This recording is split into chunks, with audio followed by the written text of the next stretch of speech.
Captain Jinha stood on the bridge of his ship, the Perseverance.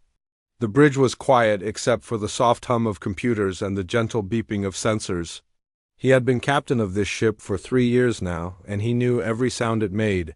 The Perseverance was not the biggest ship in the human fleet, but it was fast and smart. Jinha liked it that way. Big ships were easy targets. Smart ships survived. "Captain," called Lieutenant Harin from her station. She was the communications officer, and she was very good at her job.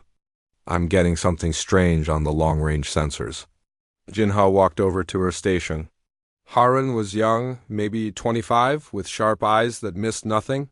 She had been born on a mining station in the Outer Rim where people learned to pay attention or they died, or kind of strange. Jinha asked. Harin pointed to her screen. "It's an encrypted signal, but it's not human encryption. The pattern is all wrong." Jinha looked at the screen. "The signal was weak, but it was there. Can you break it?" "Give me a few minutes," Harin said. Her fingers moved fast over her keyboard. "The encryption is old. Whoever sent this didn't expect anyone to be listening." Jinha nodded and walked back to his captain's chair. The Perseverance was part of Battle Group Omega, a group of 47 human ships. They were supposed to be doing routine patrol exercises in the Outer Rim. But Jinha knew better. They were the human fleet's best ships with the best crews. "You didn't send your best ships on routine patrols." "Got it," Harin said suddenly. "Captain, you need to hear this." Jinha walked back to her station. "Harin, put the signal on the main speakers." The voice that came out was not human. It was deep and rough, like rocks grinding together. "Fleet Commander Vexstar to base command," the alien voice said. "Beginning final cleansing of Kepler 442b system. Remaining pest population estimated at 2,000 units." Jinha felt his blood turn cold. Kepler 442b was a human mining colony. The official report said it had been destroyed 6 months ago. Everyone there was supposed to be dead. "Pest control should be completed within 3 cycles, the voice continued. "Recommend total sterilization of asteroid belt to prevent future infestations," another alien voice answered. "Understood, Fleet Commander. Proceed with cleansing. Make sure no vermin escape this time." The signal ended. The bridge was completely silent. "Harin," Jinha said quietly, "run that signal through the translation matrix. I want to know exactly what they said." Harin's fingers flew over her keyboard. "Translation complete, Captain. The signal is from the Veilfin Empire. They're planning to attack the Kepler 442b system in ... 18 hours. Jinha stared at the screen.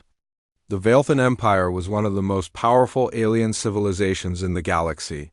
They had been expanding their territory for decades, pushing smaller species out of their way. But they had never attacked humans directly before. "They called us pests," Jinha said, "and vermin." "Yes, sir," Harin replied. "The translation is very clear. They think we're just animals to be exterminated." Jinha walked to the main view screen. Outside, space looked peaceful. Stars twinkled in the distance. But Jinha knew that peace was an illusion. The galaxy was full of dangers, and humans had learned to survive by being careful and smart. "Communications," Jinha said. "Get me Admiral Park on the Indomitable." The main screen flickered, and Commander Quan appeared. He was Jinha's oldest friend and the commander of the destroyer Indomitable. Quan's face was hard and scarred from years of fighting. "Jinha," Quan said, "what's the situation?" "We intercepted a Veilfin military transmission," Ja said. "They're planning to attack Kepler 442b. The colony isn't dead, Quan. There are still people there." Quan's expression darkened. "How many people?" "The transmission said 2,000, Jinha replied. "They're hiding in the asteroid belt." "The Veilfins think they're just cleaning up the leftovers." "Those aren't leftovers," Quan said. "Those are our people." Jinha nodded. "The Veilfins are calling it pest control. They think we're vermin to be exterminated." For a moment, neither man spoke. Then Quan smiled, but it wasn't a nice smile. It was the kind of smile that made enemies very nervous. "Pest control, Quan. Sighed, that's interesting. I wonder what they'll call it when we show up. Jinha looked at the tactical display. Battle Group Omega was spread out across the outer rim, but they could all be at Kepler 442b in 16 hours. The Veilthan fleet would arrive in 18 hours. That gave them 2 hours to prepare. Harin, Jinha said. Send a coded message to all ships in the battle group. Tell them we have a rescue mission. What about command? Harin asked. Shouldn't we ask for permission? Jinha thought about the families hiding in the asteroid belt. Men, women, and children who had survived. For 6 months, waiting for rescue that was never coming. They had probably given up hope weeks ago. No, Jinha said. We don't have time for permission. Send the message. Harin nodded and started typing. Message sent, Captain. All ships are acknowledging. On the main screen, Quan was studying his own tactical display. 47 ships against the Veilthan fleet, he said. They'll probably outnumber us 3-1. Probably, Jinha agreed, but they're not expecting us. They think they're just cleaning up some helpless refugees. And we're not refugees, Quan said. No, Jinha said. We're not. The truth was, humans had been fighting for their lives for as long as anyone could remember. Earth had been a dangerous planet, full of predators and disasters. Humans had learned to survive by being tough, smart, and stubborn. They never gave up, even when the odds were impossible. The Veilthans had made a mistake. They thought humans were weak because they were small and scattered. But humans were like a pack of wolves. Touch one, and you face them all. All ships are reporting ready, Captain, Harin said. They're asking for orders. Jinha looked at the star chart. Kepler 442b was marked with a red dot. In 18 hours, the Veilthans would arrive there, expecting to find helpless refugees. Instead, they would find something else entirely. Tell all ships to set course for Kepler 442b, Jinha said. Maximum speed. It's time to show the galaxy what happens when you call humans pests. As the Perseverance turned toward its destination, Jinha felt something he hadn't felt in years. Not fear, but excitement. The Veilthans were about to learn an important lesson about humanity. Humans didn't just survive. They fought back, and they never, ever abandoned their own. Admiral Kethmore stood in the command center of the Veilthan flagship Dominator. He was old, even for a Veilthan, and his purple skin had turned dark with age. He had conquered 12 different worlds in his long career. He knew how to deal with lesser species. Report, he said to his aide, a young Veilthan named Tech Volume. The cleanup fleet has reached the Kepler system, Admiral, Tech Volume said. They should have finished the pest control by now. Kethmore nodded. The humans in the Kepler system were just leftovers from the colony they had destroyed months ago. A few thousand survivors hiding in the asteroid belt, probably sick and starving. It should have been easy work. Then why haven't they reported back? Kethmore asked. Tech-VO looked nervous. We lost contact with them 6 hours ago, Admiral. Their last transmission was strange. Strange how? They were screaming, sir. Kethmore turned to look at his aide. In 40 years of military service, he had never heard of a Veilthan fleet screaming. Show me the transmission. Tech Volume activated the communication system. The sound that came out was horrible. Veilthan voices, full of fear and pain, shouting warnings and battle commands. Then the transmission cut to static. What happened to them? Kethmore demanded. We don't know, sir, Tech Volume said. But we're getting reports from other systems. The humans, they're not what we thought they were. Kethmore walked to the main display screen. It showed a map of Veilthan space, with dozens of red dots marking trouble spots. What kind of reports? Intelligence reports, sir. About the human homeworld, the planet they call Earth. Kethmore had heard of Earth. It was classified as a Class 12 death world, the most dangerous type of planet in the galaxy.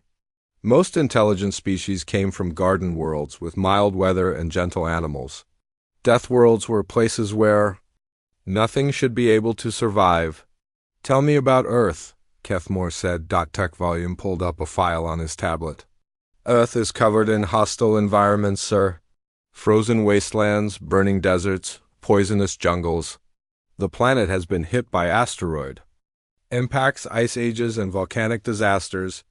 Most of the animal life consists of predators that hunt in packs. And the humans evolved there? Yes, sir. They didn't just survive on Earth, they conquered it. They became the top predator on their own planet. Kethmore felt a chill run down his spine. No species from a death world had ever made it to space. Therefore, they usually destroyed themselves before they learned to build starships. There's more, sir, Tech Volume continued. The humans have been spreading through our territory for decades. We thought they were just refugees and workers. But they've, been watching us, learning our weaknesses. How many of them are there? We don't know, sir. They're everywhere. Mining stations, trading posts, research facilities. They've been hiding in plain sight. Kethmore stared at the display screen. The red dots were multiplying as more reports came in. Human attacks on Veilthan outposts. Human ships appearing where they shouldn't be. Human voices on military frequencies speaking perfect Veilthan. Get me Captain Vextar, Kethmore ordered. Sir, Captain Vextar was commanding the cleanup fleet. He's not responding. Then get me anyone from that fleet. Tech Volume worked at his console for several minutes. Finally, he shook his head. No response? From any ship, sir. The entire fleet is gone. Kethmore couldn't believe it. 37 Veilthan warships, destroyed by a few thousand human refugees. It was impossible. Sir? Tech Volume said quietly. We're receiving a transmission from the Kepler system. It's on an open channel. Put it through. The voice that came through the speakers was human, speaking perfect Veilthan. This is Commander Quan of the human destroyer Indomitable.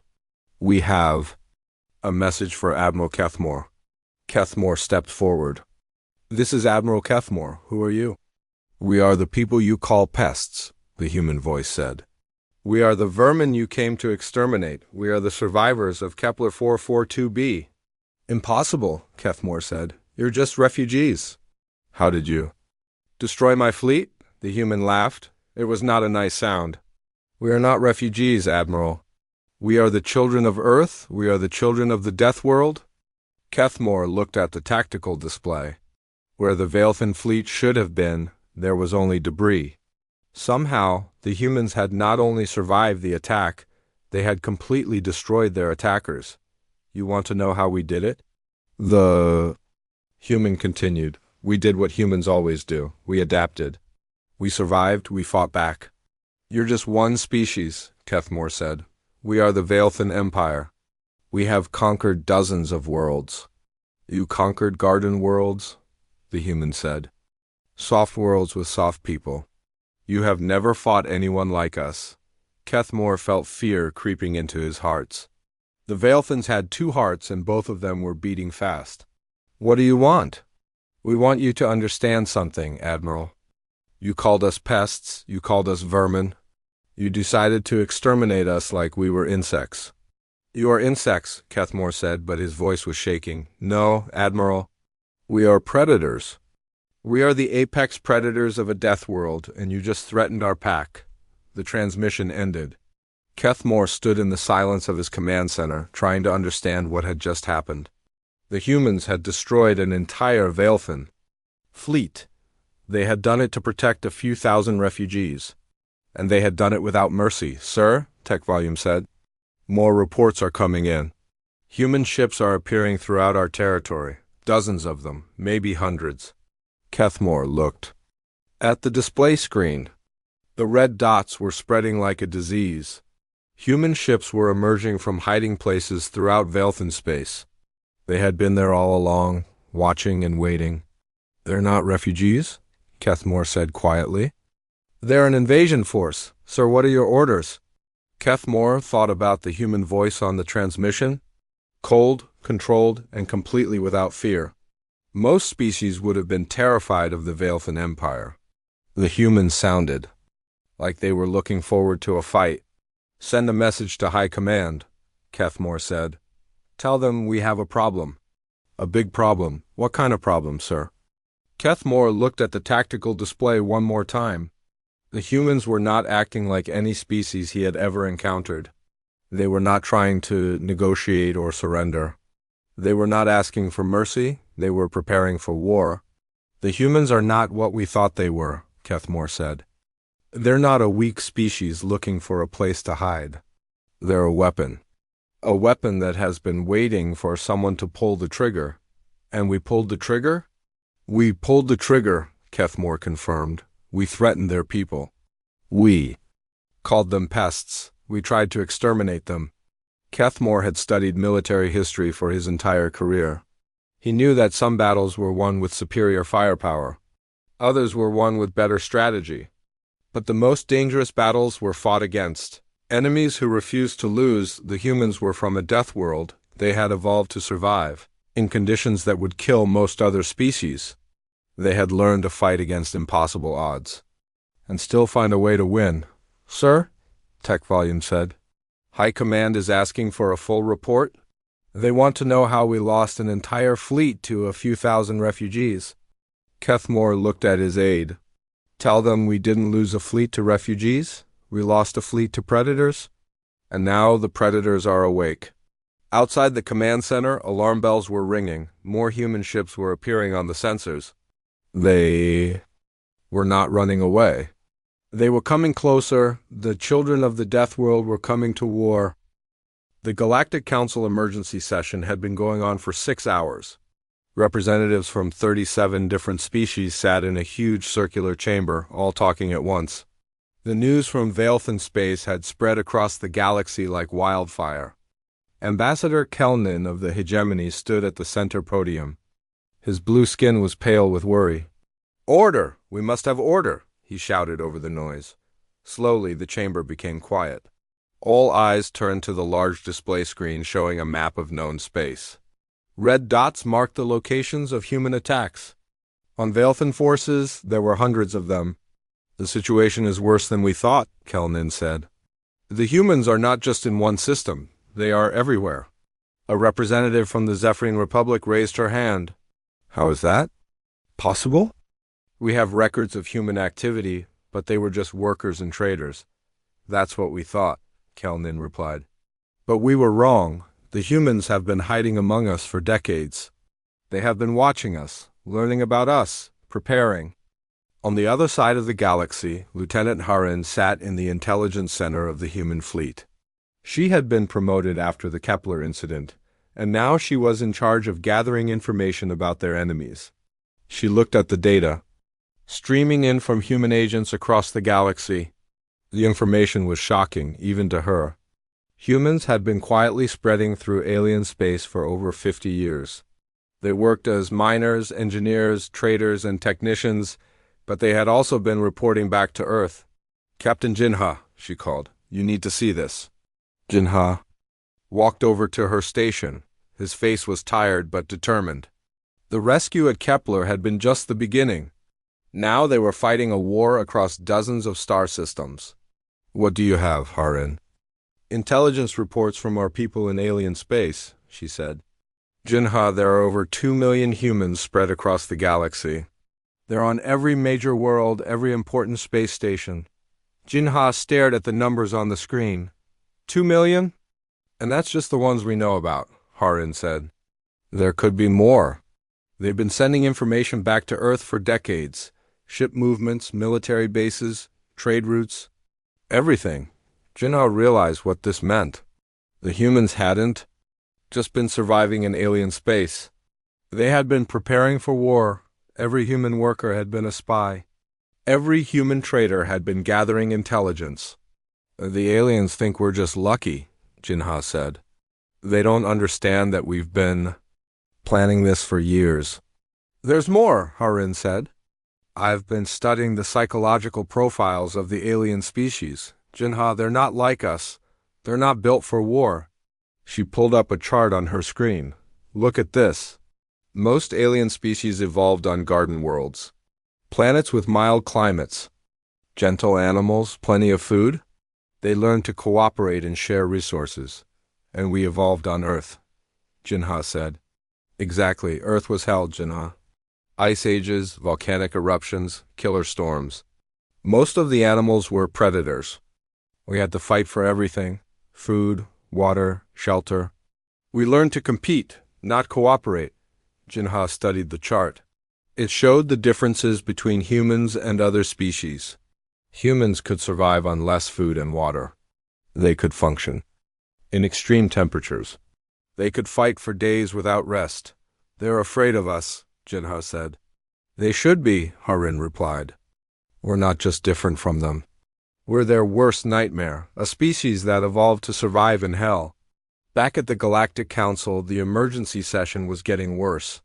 Reports were coming in from across the galaxy. Human attacks were increasing. Veilthan forces were retreating from system after system. We need to understand what we're dealing with, said the representative from the Altarian Federation. These humans, where do they come from? Kel-Nin activated the display screen.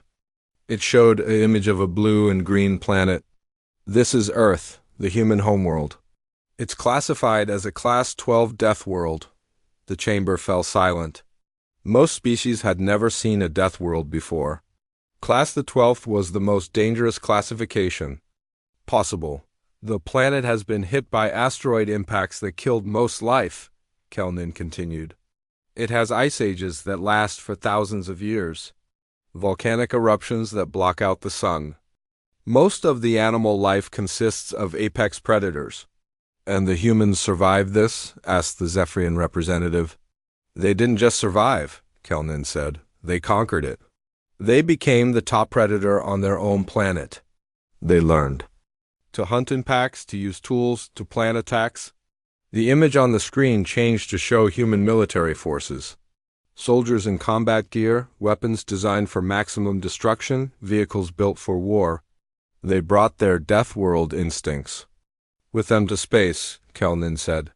They don't fight like civilized species, they fight like predators. Commander Quan stood on the bridge of the Indomitable, watching the tactical display. His ship was leading a group of 30 human vessels toward a Veilthan military base. The base was heavily defended, but Quan wasn't worried. Harin, he said, into his communicator. What do you have on the target? Harin's voice came through clearly. The base has been operating for 15 years, Quan, but we've had people working there for the last 5 years. Maintenance crews, supply workers, cleaning staff. Do they know the base layout? They know everything, Quan. Guard rotations, weapon placements, shield generators. They've been mapping it for years, Quan smiled. This was the human way. While other species relied on superior firepower or advanced technology, humans used information and planning. They turned their enemies' own systems against them. Begin the attack, Quan ordered. The human ships moved forward, but they didn't attack the base directly. Instead, they targeted the supply ships coming and going. Within hours, the base was cut off from reinforcements. Then the humans inside the base went to work. Power systems failed. Communication arrays went offline. Shield generators overloaded. The base was crippled from within. When the human ships finally attacked, the base couldn't fight back. It was over in minutes. Back at the Galactic Council, Ambassador Kel-Nin was reading the latest reports. The humans have captured another Veilthan base, he announced. That's 12 bases in the last week. How are they doing it? Demanded the Veilthan representative. Our bases are heavily defended. They're not attacking your bases, Kel-Nin said. They're attacking your minds. They're using fear as a weapon. The truth was becoming clear to everyone in the chamber. The humans weren't just winning battles. They were winning the war by making their enemies afraid to fight. They're showing us what it means to be apex predators, Kel-Nin said. They don't just defeat their enemies. They break them. Lieutenant Harin looked at the intelligence reports coming in from across the galaxy. Human forces were winning everywhere. Not because they had better ships or weapons, but because they had something else. Jinha, she said. I think I understand now. Understand what? Why we're winning. It's not just because we're from a death world, it's because we refuse to give up. Every other species in the galaxy accepts defeat when the odds are against them. We don't. Jinha nodded. We keep fighting until we win. Or until we die trying, Harin said. The aliens don't understand that, Jinha said.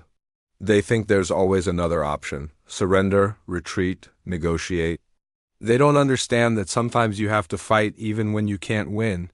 Haran looked at the tactical display. Human ships were moving throughout the galaxy, spreading the message that humanity would not be pushed around. They would not be called pests or vermin. They would not let their people be exterminated. The galaxy is about to learn what it means to be human, she said. And across the stars, the children of the Death World continued their advance.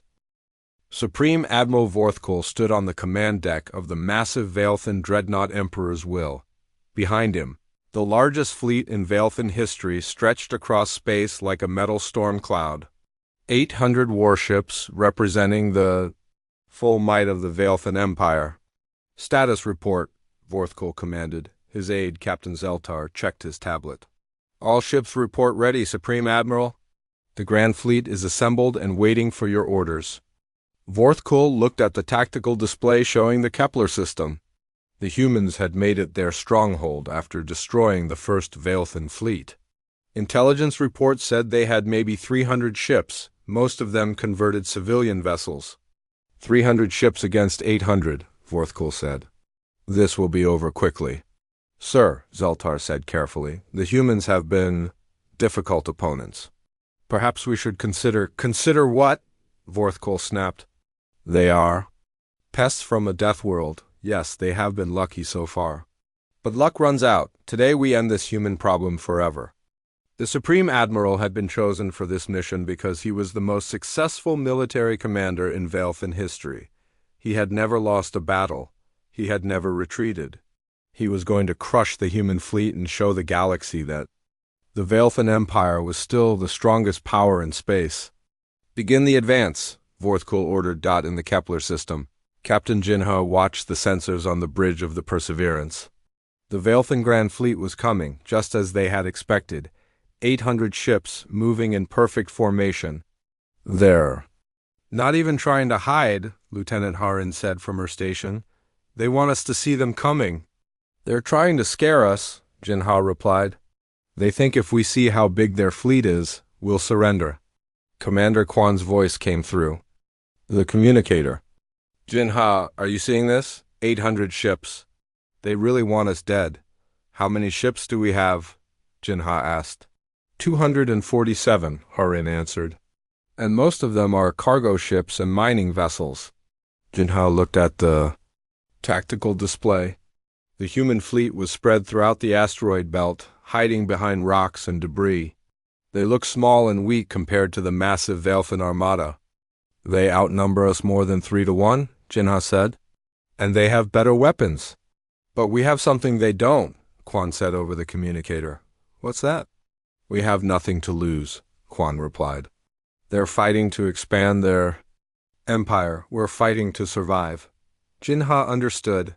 The Veilthans were fighting because they wanted to win. The humans were fighting because they had to. There was a big difference. All ships, Jinha broadcast on the fleet frequency. This is Captain Jinha. The Veilthan Grand Fleet is approaching.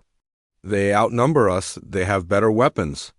They think they're going to destroy us? He paused, looking at the display showing the human fleet. Small ships, old ships, ships that had been built for mining and cargo hauling. But they were crewed by humans.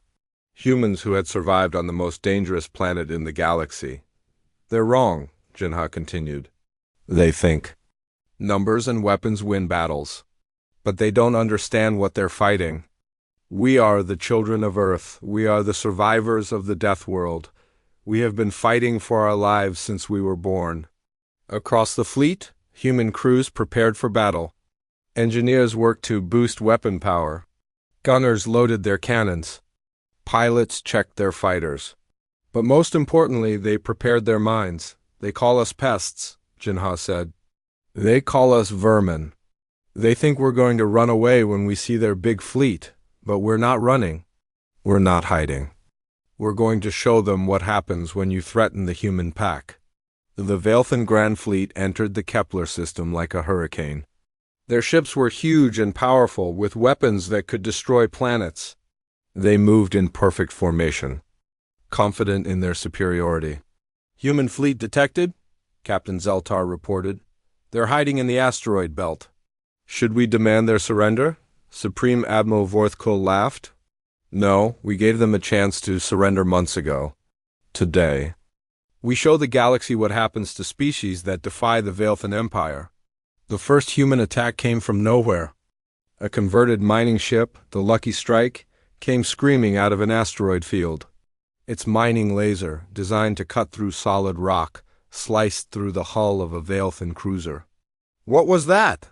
Vorthkul demanded. "A mining ship, sir," Zeltar said, staring at his sensors. "They're using industrial equipment as weapons?" Before Vorthkul could respond, more human ships appeared.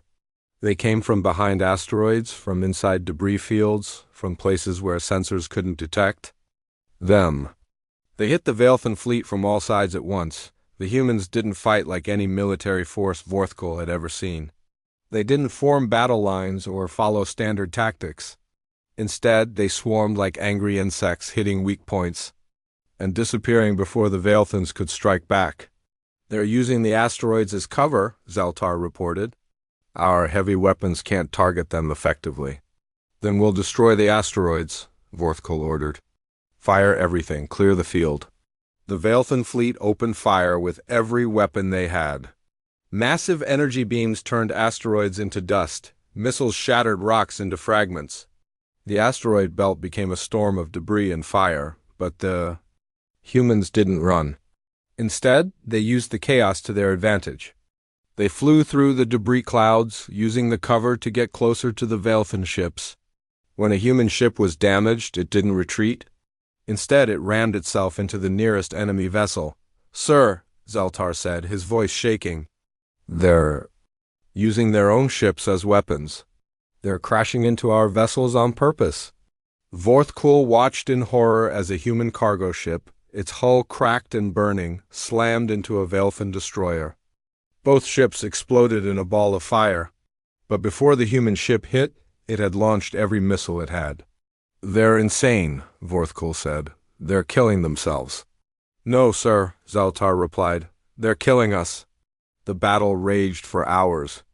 The Veilthan fleet had superior numbers and firepower, but the humans had something else.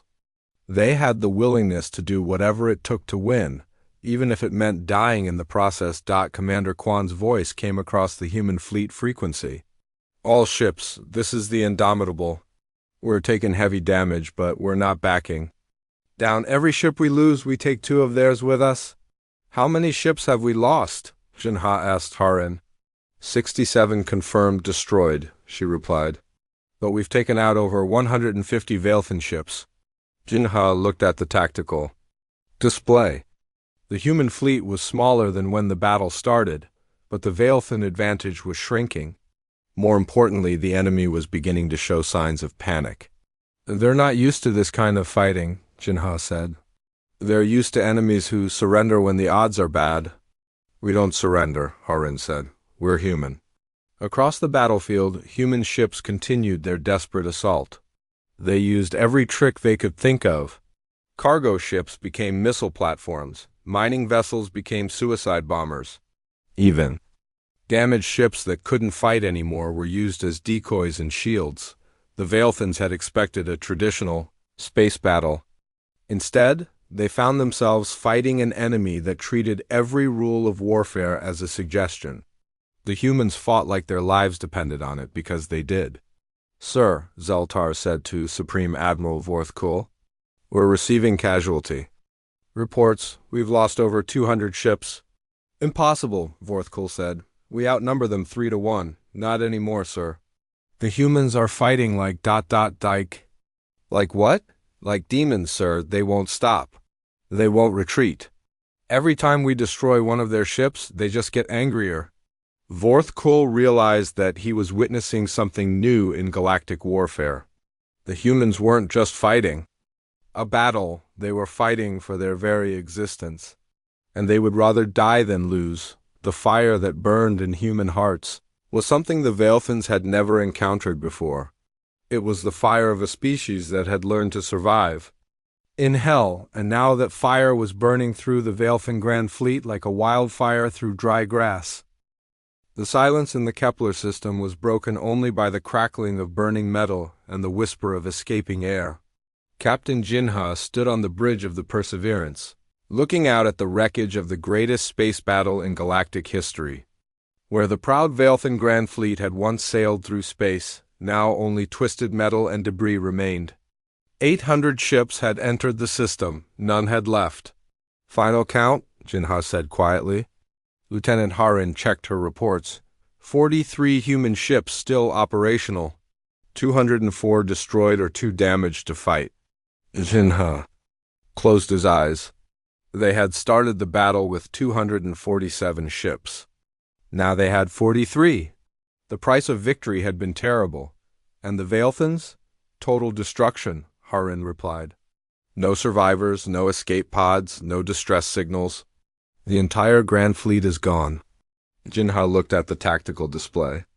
The red dots that had represented the Veilfin fleet were all gone. In their place were the green dots of human ships, scattered and damaged but still alive.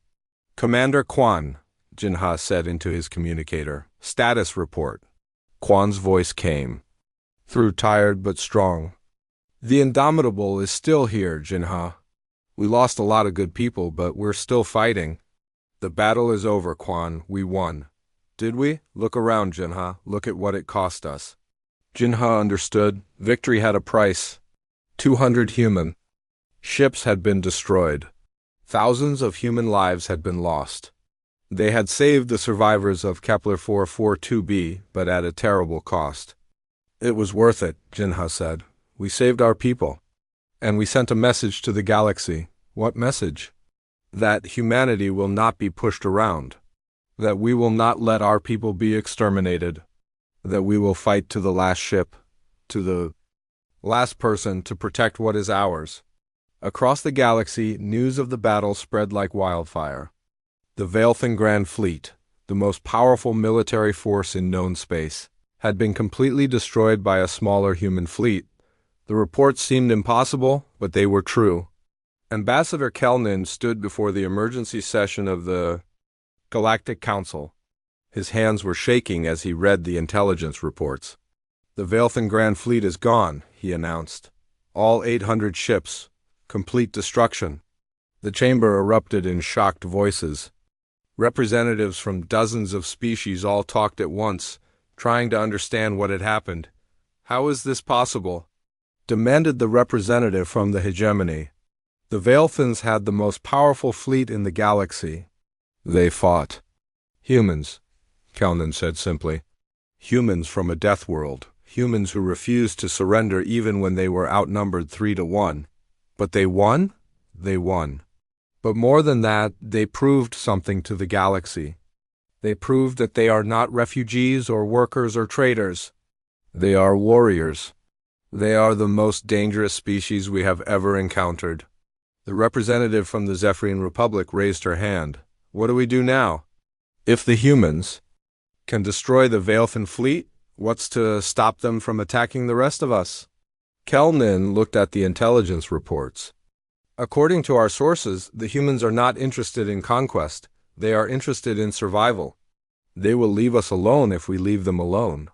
And if we don't, then we will face the same fate as the Veilfins. Back in the Kepler system, the work of rescue and recovery had begun. Human ships moved through the debris field, searching for survivors and salvaging what they could. The survivors of Kepler 442b had finally been reached. Jinha stood in the cargo bay of the Perseverance, watching as the refugees came aboard. They were thin and tired, but they were alive. Men, women, and children who had survived in the asteroid belt for months, waiting for rescue. Captain, said an old man who seemed to be their leader, we thought no one was coming. We thought everyone had forgotten about us. We never forget. Our own, Jinha replied. That's what makes us human. The old man nodded. We heard the battle. We saw the explosions. How many ships did you lose saving us? Jinha was quiet for a moment. Too many, but not as many as we would have lost if we had done nothing. Was it worth it? Jinha looked at the refugees. Families reunited, children safe, people who had been given up for dead now alive and free. Yes, it was worth it. Commander Quan appeared in the doorway of the cargo bay. Jinha, we're getting reports from across the galaxy. The other alien species are trying to contact us. They want to establish diplomatic relations. Diplomatic relations? They're scared, Jinha. They've seen what we can do. They want to make sure we're not coming for them next. Jinha smiled. Good, let them be scared. Let them remember what happened here. Lieutenant Harin joined them in the cargo bay. I've been analyzing the intelligence reports from the battle. The other species are calling it the Kepler incident. They're studying everything we did, trying to understand how we won. What are they finding? That we're different from them in ways they never imagined. We don't fight like they do. We don't think like they do. We don't give up like they do. Jinha nodded. They're learning what it means to be human. There's something else, Harin continued. The humans scattered across the galaxy are coming out of hiding. They're not pretending to be workers and traders anymore. They're organizing, they're building what? A network. A communication system. A way to make sure that no human settlement is ever isolated again. They're calling it the Human Defense Network, Jinha understood. The battle at Kepler had been about more than just rescuing refugees. It had been about establishing humanity's place in the galaxy. The other species had learned that humans were not to be trifled with. How long before the network is operational? 6 months, maybe less. We'll have communications with every human settlement in the galaxy. If anyone threatens our people, we'll know about it immediately. And we'll respond immediately, Quan added. Jinha looked out at the stars through the cargo bay windows. Somewhere out there, alien species were meeting in emergency sessions, trying to figure out how to deal with humanity. They were afraid, and they had good reason to be. The galaxy has learned something important today, Jinha said. They've learned that humans are not victims, we're not refugees. We're not workers or traders or miners. What are we? Harin asked. We're the children of Earth. We're the survivors of the death world. We're the species that refuses to give up, no matter how bad the odds get. Jinha paused, looking at the rescued families around him. And we're the species that will fight to the death to protect our own. The refugees were safe. The Veilthan threat was ended. The galaxy had learned to respect humanity. But most importantly, the human pack had been strengthened. They had proven that they would never abandon their own. Years later, when alien children asked their parents about the humans, they would be told the story of the Kepler incident, how one wrong transmission had awakened a sleeping giant, how a species from a death world had reminded the galaxy what it meant to fight for survival. The humans had won more than just a battle.